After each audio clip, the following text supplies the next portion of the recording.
Good morning students. मैं आपकी मीनू दी। आज मैं आपको 12th क्लास के इतिहास के चैप्टर नंबर 1 के क्वेश्चन आंसर करवाने जा रही हूँ। उम्मीद करती हूँ कि आप मेरा ये वीडियो अंत तक देखेंगे, मेरे चैनल को लाइक और सब्सक्राइब करेंगे और आप अपने कमेंट्स भी देंगे कि आपको मेरा ये वीडियो किस तरह का लगा। पहला क्वेश्चन है कि हड़प्पा सभ्यता किस प्रकार प्रकाश में हुई और इस कार्य के लिए किन पुरातत्वविदों ने योगदान दिया और सर जॉन मार्शल के योगदान की भी चर्चा करनी है। 20वीं शताब्दी के आरंभिक दशकों में पुरातत्व दयाराम साहनी ने हड़प्पा में कुछ मोहरें खोज निकाली थी जिनका आरंभिक ऐतिहासिक स्तरों में बहुत ज़्यादा महत्व था। इसके महत्व को समझा जाने लगा था। फिर इसके बाद एक और पुरातत्वविद जो थे रखाल दास बनर्जी ने भी हड़प्पा से मिली मोहरों के समान उन्हें मोहरें मोहनजोदड़ो से खोज निकाली, जिसका अनुमान लगाया गया कि दोनों ही जो मोहरें थी उनका पूरा स्थल एक ही पुरातत्विक संस्कृति के भाग थे। इन्हीं खोजों के आधार पर 1924 में भारतीय पुरातत्व सर्वेक्षण के डायरेक्टर जनरल जॉन मार्शल ने विश्व के सामने सिंधु घाटी सभ्यता एक नई खोज के रूप में घोषणा कर दी गई। SNR the story of Indian ecology में उन्होंने लिखा कि मार्शल ने भारत को जहां पाया था उससे 3000 वर्ष पीछे छोड़ा। मेसोपोटामिया के पुरातत्व में उत्खननों से हड़प्पा से जो प्राप्त मोहरें जैसी मोहरें मिली हैं, इस प्रकार एक ये पता चलने लगा कि जो ये एक नई सभ्यता थी जिसके बारे में किसी को भी जानकारी नहीं थी कि ये सभ्यता मेसोपोटामिया के समकालीन थी। अब मैं आपको बताऊंगी कि सर जॉन मार्शल कौन थे। भारतीय पुरातत्व सर्वेक्षण के जर्नल के रूप में जॉन मार्शल का कार्यकाल वास्तव में भारतीय पुरातत्व के इतिहास में एक परिवर्तन का काल था। वे भारत में कार्य करने वाले पहले पेशेवर पुरातत्वविद थे। उनके पास यूनान तथा क्रीट में अपने कार्य करने का अनुभव भी लाए थे और कनिंघम की तरह ही उन्हें आकर्षक खोजों में दिलचस्पी थी, परंतु उनके दैनिक जीवन की पद्धतियों को जानने की उत्सुकता भी थी। मार्शल के काम करने में एक बहुत बड़ी त्रुटि ये थी कि वे पूरा स्थल के स्तर विन्यास को पूरी तरह अनदेखा कर पूरे टीले के समान परिमाण वाली नियमित क्षैतिज इकाइयों के साथ साथ खुदाई करने का प्रयास करते थे। इस तरह अलग अलग स्तरों से संबंध होने पर एक इकाई विशेष से प्राप्त सभी पुरातत्वविदों की सामूहिक रूप से वर्गीकृत कर लिया जाता था। परिणाम स्वरूप इन खोजों से प्राप्त होने वाली बहुमूल्य जानकारी सदा के लिए लुप्त हो जाती थी। इसलिए ये जो थी उनके काम की सबसे बड़ी त्रुटि थी और वैसे उन्होंने सिंधु घाटी सभ्यता को खोज निकालने में बहुत बड़ा महत्वपूर्ण योगदान दिया था। तो ये था पहला क्वेश्चन का आंसर। अब इसके बाद मैं बताऊंगी कि हड़प्पा सभ्यता का संस्कृति का विस्तार किस प्रकार हुआ, काल और नामकरण की संक्षिप्त जानकारी दूंगी। हड़प्पा सभ्यता, जिसका दूसरा नाम सिंधु घाटी सभ्यता भी है, पुरातत्वविद संस्कृति शब्द का प्रयोग पुरातात्विक वस्तुओं के ऐसे समूह के लिए करते हैं जो एक विशेष शैली की बनी होती है। इसका संबंध उसके भौगोलिक क्षेत्र कालखंड से संबंध होता है। हड़प्पा सभ्यता के संदर्भ में हड़प्पा संस्कृति इसलिए कहा जाता है क्योंकि उसमें विशिष्ट पुरा वस्तुएं, मोहरे, मनके, बट्टा, पत्थर के फलक और पकी हुई ईंटें शामिल हैं। ये वस्तुएं कहाँ कहाँ मिली थी? अफगानिस्तान, जम्मू, बलूचिस्तान जो अब पाकिस्तान में है तथा गुजरात आदि क्षेत्रों में मिलती है, जो एक दूसरे से लंबी दूरी पर स्थित हैं। फिर इसका नामकरण किस प्रकार हुआ? इस सभ्यता का नामकरण हड़प्पा नामक पूरा स्थल के नाम पर किया गया है। यह संस्कृति पहली बार यहीं पर खोजी गई थी। इसका काल लगभग 2600 ईसा पूर्व से 1900 ईसा पूर्व माना जाता है। इस क्षेत्र में हड़प्पा सभ्यता के पहले और बाद में भी संस्कृति का अस्तित्व था, इसीलिए इसे हड़प्पा सभ्यता या संस्कृति कहा जाने लगा, जिसमें क्रमशः आरंभिक और परावर्तित हड़प्पा संस्कृति कहा जाता है। यानी आरंभिक भी यहीं मिली और परावर्तित भी यहीं मिली। हड़प्पा सभ्यता को इन संस्कृतियों से अलग करने के लिए कभी कभी इसे विकसित हड़प्पा संस्कृति भी कहा जाता है। तो हड़प्पा सभ्यता का एक नाम हड़प्पा सभ्यता, सिंधु घाटी सभ्यता भी कहा जाता है। अब मेरा आज का थर्ड क्वेश्चन है, इतिहासकारों ने हड़प्पा संस्कृति के निर्वाह के तरीकों को किस प्रकार दिशा प्रदान की है? इतिहासकारों ने खुदाई से मिले अवशेषों तथा पुरास्थलों के आधार पर हड़प्पा संस्कृति के निर्वाह के तरीकों का भी पता लगाया है। उनके अनुसार हड़प्पा के लोगों के निर्वाह के तरीके निम्नलिखित थे। यहाँ के लोग पेड़ पौधे तथा जानवरों से भोजन प्राप्त करते थे। मछलियाँ इनका मुख्य आहार था। इसके अनाजों में गेहूँ, जौ, दाल, सफ़ेद चना, तिल आदि शामिल थे। इन अनाजों के कई दाने भी वहाँ मिलते हैं खुदाई के दौरान, इसलिए पता चलता है कि ये लोग इन चीज़ों का सेवन करा करते थे। लोग बाजरा तथा चावल भी खाते थे। बाजरे के दाने गुजरात के स्थलों में मिले हैं और चावलों का प्रयोग संभवतः कम किया जाता था क्योंकि चावल के दाने कम मिले हैं। वे जिन जानवरों से भोजन प्राप्त करते थे उनमें भेड़, बकरी, भैंस तथा सुअर शामिल है। यह सभी जानवर कैसे होते थे? पालतू होते थे। हिरन तथा घड़ियाल की हड्डियां भी मिली है, जिससे यह अनुमान लगाया जाता है कि हड़प्पा निवासी इनका मांस खाते थे, परंतु यह पता नहीं चल पाए इन जानवरों का शिकार वे स्वयं करते थे या अथवा मांस किसी अन्य समुदाय से प्राप्त करते थे। मेरा अगला क्वेश्चन है, पुरातत्वविदों द्वारा हड़प्पा के लोगों की सामाजिक आर्थिक विभिन्नताओं को समझने के लिए किन विधियों को अपनाया गया? तो पुरातत्वविधि हड़प्पाई समाज में सामाजिक आर्थिक विभिन्नताओं का पता कई प्रकार से लगाते हैं। इसके लिए उन्हें निम्नलिखित विभिन्नताओं को आधार बनाए हैं। नंबर 1, शवाधान। शवाधान में मृतकों को दफनाते समय उन्हें विभिन्न प्रकार की वस्तुएं रखी जाती थी। ये वस्तुएं साधारण भी हो सकती थी और बहुमूल्य भी हो सकती थी। तो जिन स्थलों में, जिन गर्तों में शवों को दबाया जाता था, वहाँ पे अगर बहुमूल्य वस्तुएं रखी जाती थी तो इससे पता चलता था कि वे जो दफनाए गए लोग हैं वो काफ़ी उनकी आर्थिक स्थिति काफ़ी मजबूत थी। अगर उनके साथ साधारण वस्तुएं रखी जाती थी तो पता चलता है कि वे व्यक्ति साधारण समाज से संबंधित थे।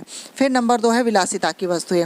सामाजिक विभिन्नताओं को पहचानने के लिए एक अवधि थी पुरास्थलों का अध्ययन। पुरास्थल जैसे मोटे तौर पर उपयोगी और विलास की वस्तुओं में वर्गीकृत किए गए थे।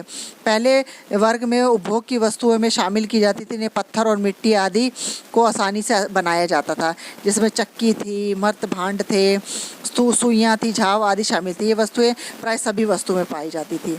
लेकिन पुरातत्व उन वस्तुओं को कीमती मानते हैं जो दुर्लभ हो अथवा महंगी हो या स्थानीय स्तर पर ना मिलने वाले पदार्थों से हो अथवा जटिल तकनीक से बनी हो। इन दृष्टि में फायांस के छोटे पात्र कीमती माने जाते हैं क्योंकि इन्हें बनाना काफ़ी कठिन था।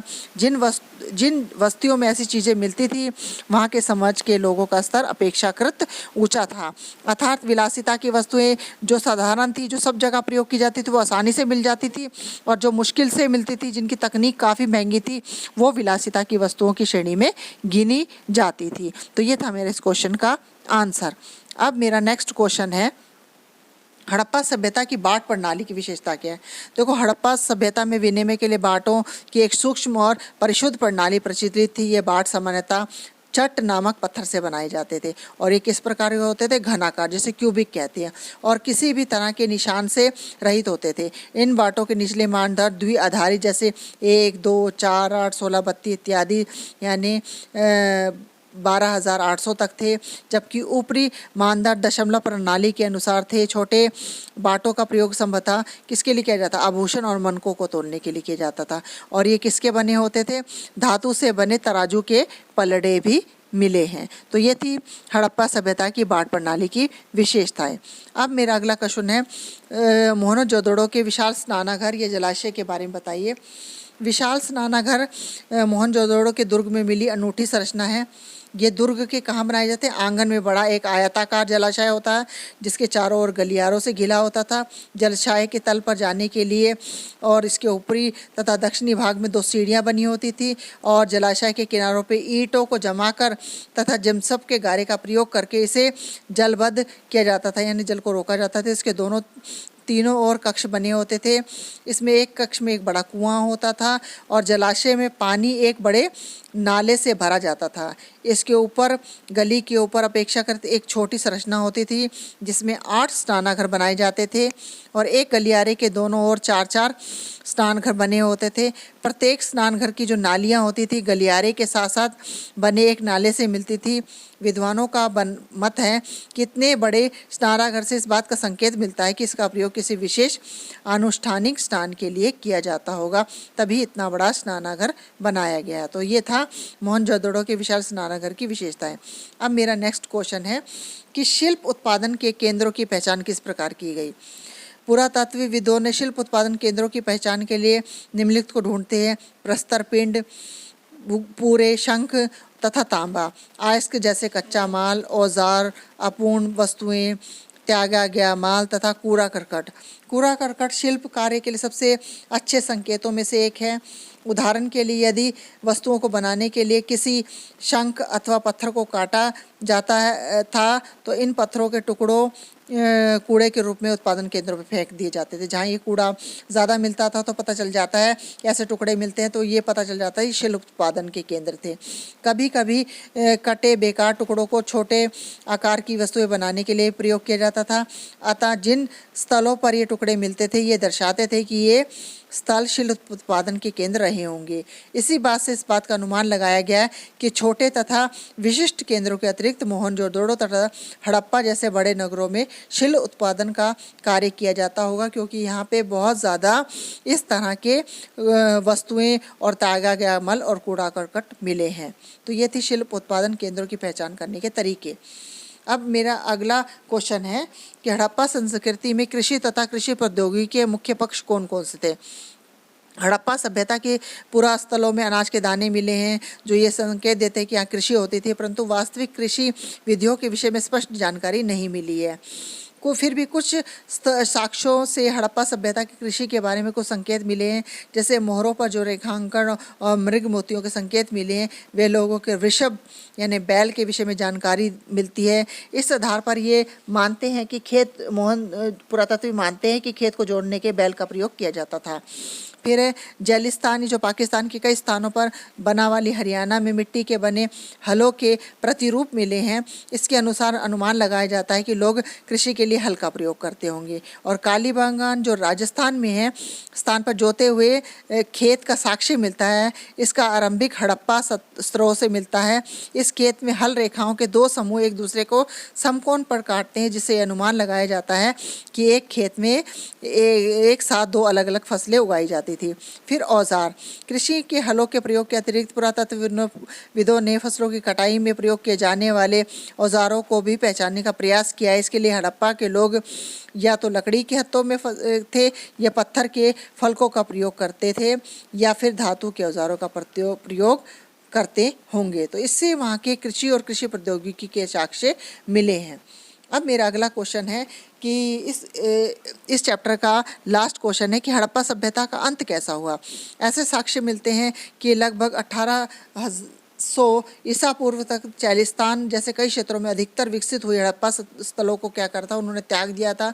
दूसरी ओर गुजरात, हरियाणा और पश्चिम उत्तर की कई बस्तियों में भी आबादी बढ़ने लगी है। ऐसा प्रतीत होता है कि उत्तर हड़प्पा के क्षेत्र 1900 ईसा के पूर्व के बाद भी अस्तित्व में रहे होंगे। कुछ चुने हुए हड़प्पा स्थलों के भौतिक अवशेषों में बदलाव आया, जैसे हड़प्पा की विशिष्ट पुरावस्तुएं बाट, मोहरे तथा मनके समाप्त हो गए थे। लेखन, लंबी दूरी का व्यापार तथा कई शिल्प विशेषज्ञ भी समाप्त हो गए थे। प्राय थोड़ी वस्तुओं के निर्माण के साथ थोड़ा सा माल ही प्रयोग में लाए जाने लगा था और आवास की तकनीकों का भी ह्रास हुआ था। एक बड़ी सार्वजनिक संरचनाओं का निर्माण भी बंद हो गया था। कुल मिलाकर पुरातत्व वस्तुओं और बस्तियों के ग्रामीण जीवन शैली का रूप ले लिया था। इन संस्कृतियों को उत्तर हड़प्पा अथवा अनुवर्ती संस्कृति कहा जाने लगा।